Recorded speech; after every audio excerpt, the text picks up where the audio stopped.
If you want to understand what de-dollarization really means, do not begin with politics. Begin with demand. That is where almost everybody gets this wrong. They hear the word dollar and immediately think patriotism, military power, stock market prestige, or some vague idea that America is rich, and therefore its currency must stay strong. That is not how money works. A currency is not valuable because people speak nicely about it. A currency is valuable because enough people, institutions, companies, and governments are forced to need it. That is the whole secret. The dollar is not special because of the paper. It is special because of the demand machine built around the paper. And the moment that machine starts weakening, the consequences do not stay in Washington. They move straight into your grocery bill, your mortgage rate, your savings, your retirement account, and your standard of living. That is why I want to be very direct with you. De-dollarization is not some abstract geopolitical side story. It is a pressure leak in one of the biggest privilege machines America has ever had. And once that leak starts, the pain does not arrive all at once. It arrives the way these things always arrive, slowly enough for the public to dismiss, then fast enough that the dismissal becomes expensive. If I were explaining this over a dinner table instead of through a camera, I would say it like this. Imagine I pick up a useless little object, a toy, a fuzzy pen, a parking token, a piece of colored plastic. On its own, it is worth almost nothing. But now imagine the government says every household in the country must have one. If you do not have one, you cannot pay taxes, you cannot clear important obligations, you cannot access parts of daily life. And if you keep refusing, the system punishes you. Suddenly, the object does not become more beautiful. It becomes more demanded. And when demand rises hard, value appears where none seemed to exist before. That is how fiat money works. Not because it is backed by gold, not because it is morally superior, not because it is more honest than other currencies, because demand has been engineered around it. And the United States spent decades building the biggest demand machine in the financial world. Americans need dollars because taxes, debts, mortgages, wages, bills, and contracts all run through dollars. Foreign central banks needed dollars because the dollar became the reserve language of the global system. Global trade needed dollars because the dollar sat at the center of the payment plumbing, and perhaps most important of all, oil needed dollars. That last part mattered more than most Americans ever appreciated. The petrodollar system did something beautiful for the United States. It turned global energy demand into global dollar demand. If countries needed oil, they needed dollars. If they needed dollars, they needed somewhere to park those dollars.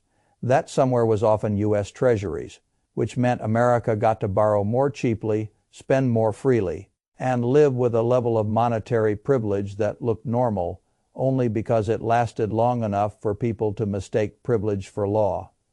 That is what is under pressure. Now, not in one dramatic afternoon as a process, that word matters, because de-dollarization is not an event. It is not one Friday morning when a television anchor announces that the dollar is over. It is not one treaty. It is not one war. It is not one BRIC summit or one sanctions package or one headline about countries buying gold. It is a process, a slow reduction in automatic demand, a gradual shift in trade settlement, a steady diversification of reserves, a quiet migration away from dollar dependence. And if you do not understand that, you will misunderstand the entire economic direction of the next decade. This is the main line I want you to hold from beginning to end. The dollar is a demand machine. De-dollarization is the weakening of that machine. And when the machine weakens, the cost is eventually paid by ordinary Americans through lower purchasing power, higher interest rates, and a smaller cushion between wages and the real cost of living. That is the core story. Now let us walk through why the machine is weakening. The first reason is weaponization. I do not care whether people think sanctions are morally justified or strategically brilliant. That is not the question I ask first as an investor. My first question is always simpler. What behavior does the policy incentivize? When the United States and its allies froze a major chunk of Russia's reserves, the public debate centered on punishment and deterrence. Fair enough. But a second message was sent at the same time, and other countries heard it clearly. If your national savings are held in dollar-based assets and your relationship with the United States becomes hostile enough, access to those assets can disappear with a keystroke that matters. Because once something that was supposed to function as a reserve starts looking like a conditional reserve, rational actors begin thinking about alternatives. I want you to notice the shift in psychology there. The dollar used to be held partly because it was useful. Now, for some countries, the dollar is being avoided partly because it looks dangerous. That is not a small change. That is the start of structural distrust. And structural distrust always matters more than rhetorical loyalty. The second reason the machine is weakening is fiscal irresponsibility. I have spent my life watching institutions, governments, and individuals tell themselves that deficits are manageable, right up until the compounding makes honesty impossible. The United States is now so deep into that territory that pretending otherwise has become theater. If a government brings in around $5 trillion and spends around $7, it is not operating from abundance. It is operating from continuous dependence on borrowing. If the debt pile is pushing toward $40 trillion and annual overspending remains enormous, then there is no serious path to paying that debt back in money of equal value. The honest options become ugly. Default is politically toxic. Meaningful austerity is politically suicidal. That leaves dilution. I have seen this movie before. When a borrower cannot solve the arithmetic honestly, he changes the unit of repayment dishonestly. Governments prefer to call that something else. Monetary support. Liquidity. What it usually means in practice is that the saver gets paid back in currency that buys less than the currency originally lent. That is the silent tax. And once foreign buyers realize the U.S. Treasury market is increasingly a machine for funding deficits that honest demand alone cannot absorb, their enthusiasm naturally starts cooling. That takes us to the third reason, money printing. Again, I am not interested in slogans here. I am interested in incentives and consequences. If there are not enough natural buyers of Treasury debt at politically comfortable yields, one of the things the system can do is create money and redirect liquidity in ways that keep the game alive. That may help the government breathe. It does not help long-term trust. Why would a foreign central bank want to hold large reserves in a system where fiscal discipline is absent? Debt growth is relentless, and the currency can be diluted to keep the machine functioning. Some still do, but fewer want to do it to the same degree. That is the point. De-dollarization does not require everybody to abandon the dollar. It only requires a gradual reduction in automatic demand. That alone is enough to change the pricing of everything, because the dollar's privilege was never built on a little extra demand. It was built on enormous structural demand. So even small shifts matter. Now I want to show you where that shift is becoming easiest to see: reserve assets. This is one of the clearest windows into the behavior of serious institutions. When central banks begin preferring something else over treasuries, I pay attention. They may talk politely in public, but their reserve choices are the truth. That is where fear becomes visible. And the truth right now is uncomfortable for the United States. Gold has been overtaking treasuries in central bank reserve preference. That is not a random hobby. It is not nostalgia. It is not superstition. It is a vote against concentration in dollar risk, a vote against excessive trust in paper promises, a vote for an asset that sits outside someone else's liability. That is why gold matters so much in this conversation. It is not just a shiny metal. It is where reserve managers go when they want to step partially outside a political currency. And once you understand that, the whole picture becomes clearer. Central banks are not buying gold because they think bars are fun to stack. They are buying gold because the demand machine behind the dollar looks less trustworthy than it used to. That is the vote of no confidence most Americans are not watching. Now let us move from reserves to trade, because trade is where the process becomes more practical. The dollar still dominates global trade. I want to be careful here, because unserious people love to exaggerate. The dollar is not disappearing next month. It still sits at the center of much of global settlement. Commodities are still widely priced in dollars. Trade still routes through dollar systems at enormous scale, but dominance is not permanence. And more important, erosion does not need to be dramatic to be financially significant. Countries are increasingly settling trade in local currencies. They are building bilateral arrangements outside the dollar. They are experimenting with payment pathways that bypass the old channels. And every time that happens, the world needs just a little less dollar inventory for the same real activity. That reduction matters because of the second-order effect. If countries earn fewer dollars through trade, then they have fewer dollars to recycle back into U.S. assets. If they recycle less into U.S. assets, then Treasury demand softens. If Treasury demand softens, then yields need to rise to attract buyers. If yields rise, financing costs climb for the U.S. government, for mortgages, for corporate borrowing, for autos, for everything. That is the transmission path. This is why de-dollarization is not just about exchange rates. It is about interest rates. It is about debt service. It is about asset pricing. It is about the standard of living. That is the sequence I want you to keep in mind. Less structural dollar demand. Less structural Treasury demand. Higher yields, weaker purchasing power, more expensive life. Now, let us talk about oil, because oil is where the petrodollar used to turn from theory into muscle. Historically, oil being priced in dollars created a giant recurring need for dollars across the world. Countries that needed energy had to touch the dollar system. They had to store dollars. They had to transact in dollars. They often recycled those dollars into treasuries. That was the loop. It was a beautiful loop if you were America. But loops can weaken. Iran selling oil in yuan rather than dollars matters, not because it flips the world overnight, but because it demonstrates the process. Iran sells oil, gets paid in yuan, uses yuan to buy Chinese goods. That is an entire trade cycle completed without feeding the old dollar demand machine. Do it once and it is a curiosity. Do it repeatedly across multiple countries under multiple sanction regimes through multiple political arrangements, and it becomes a process. That is what is happening. The same thing applies more broadly to any arrangement where resource producers and importers discover they can settle outside the dollar. Every such arrangement reduces the amount of automatic support the dollar used to receive from energy trade. And when the U.S. pushes too hard through sanctions and geopolitics, it can unintentionally accelerate that behavior rather than stop it. That is one of the great ironies of power. Use the privilege too aggressively, and people work harder to escape the privilege. That is what I believe happened with Russia. The attempt to isolate and squeeze may have made strategic sense from a certain angle, but from the perspective of the rest of the world, it also demonstrated the cost of being too dependent on a reserve system controlled by someone else.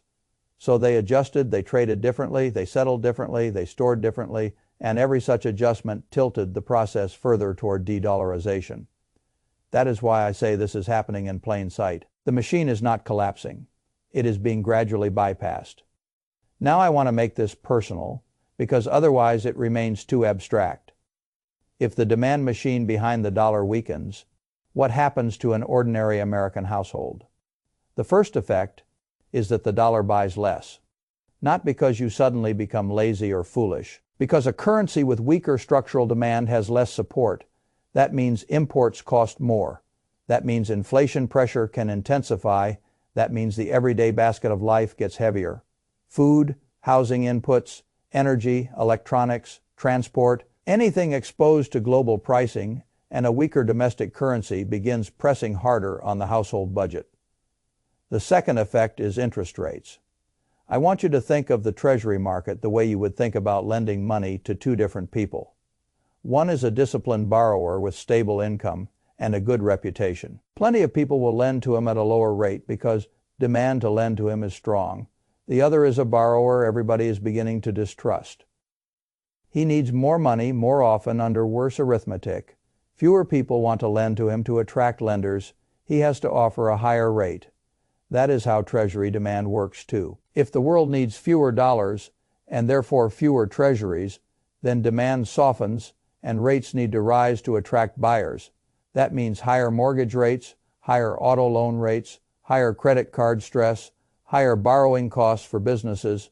That means slower growth and more pressure on ordinary life. The third effect is investing. A weaker dollar and structurally higher inflation make some assets more attractive and others more fragile. Hard assets become more interesting, gold becomes more attractive.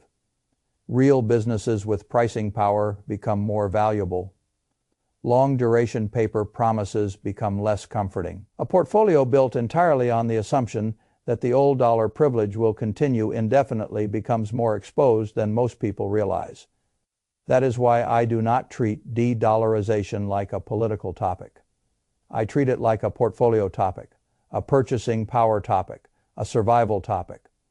And that brings me to protection. If I knew the demand machine behind the dollar was under pressure, and I wanted to defend myself and my family, what would I do? I would begin with the one asset central banks themselves are voting for: gold. Not because I think gold is a religion, not because I think you put every dollar into it, not because I believe it is some instant rich scheme. I would buy it because gold is what serious actors move toward when they want to step partly outside the liabilities of a political currency. That matters. If the people with the money printers are buying gold, I do not think it is stupid for savers to ask why. Gold has one of the cleanest strategic advantages in this whole story. It cannot be printed. That sounds almost childish in its simplicity. But that is exactly why it matters in a world of fiscal sloppiness, weaponized reserves, monetary dilution, and decaying trust. Scarcity with no counterparty becomes much more attractive. You can own physical gold, you can own it through market vehicles, you can own gold miners, royalty companies, streaming companies, each with their own risk profile and leverage to the metal. Those are implementation choices. The big idea is more important than the wrapper. You are moving some of your life out of a weakening paper demand machine and into an asset that becomes more attractive when that machine loses credibility. That is rational. Now, I also want to be honest about what gold is not. Gold is not a productive business. Gold is not some smooth, straight-line chart that always rewards you on your preferred schedule. It is a protection asset, a monetary hedge, a confidence hedge, a reserve hedge. And if you treat it like a magical answer to every problem, you will probably misuse it the same way people misuse every other idea. They do not truly understand. But if you treat it as part of a larger defense against purchasing power decay, then I think it makes a great deal of sense. Now let me bring this whole thing together. The dollar has value because demand has been built around it. That demand came from taxes at home, from reserves abroad, from global trade, and crucially from energy settlement. De-dollarization weakens that demand machine. It does so through reserve diversification. Trade settlement outside the dollar. Sanctions that teach countries not to trust dollar custody. And fiscal irresponsibility that makes holding dollar paper less attractive. As the machine weakens, demand for treasuries softens. As treasury demand softens, interest rates rise. As rates rise and the dollar weakens, the cost of living rises and the standard of living comes under pressure. This is not a theory for economists to debate in a quiet room. This is the path by which ordinary people get poorer, while headlines tell them the system is still stable. That is why I care so much about it, because most Americans still think the strong dollar is a permanent feature of life. It is not. It is a privilege. Privileges can be misused. Privileges can be weakened. Privileges can be lost gradually enough that the public notices only after the benefits are already mostly gone. That is exactly the kind of process this is. And if you wait for a dramatic official announcement before taking it seriously, you will be far too late. This is why I would rather be early and calm than late and shocked. I would rather own some protection while the process still feels abstract than scramble for it after purchasing power damage becomes visible in every monthly bill. I would rather learn from the reserve behavior of central banks than from the complaints of politicians after the consequences are already here. That is how I think about it. Not as panic, not as prophecy, as pattern recognition. The pattern is clear. Less trust, less demand. More gold, more pressure on the dollar, more pressure on rates, more pressure on the American household. So I will leave you with the only question I think really matters: if the dollar's value depends on the world continuing to need it at the same scale as before, and the world is quietly learning how not to need it quite so much. What exactly are you doing to protect your family before that process becomes obvious to everybody else? That is the question. Because once you ask it honestly, the next steps become a lot clearer. You stop taking the dollar's privilege for granted. You stop treating cash as automatically safe. You start respecting hard assets more. You start thinking like an owner of purchasing power instead of a passive holder of paper. And in a world like the one that is forming now, that shift in mindset can save a fortune. And for some families, it may be the only thing that does.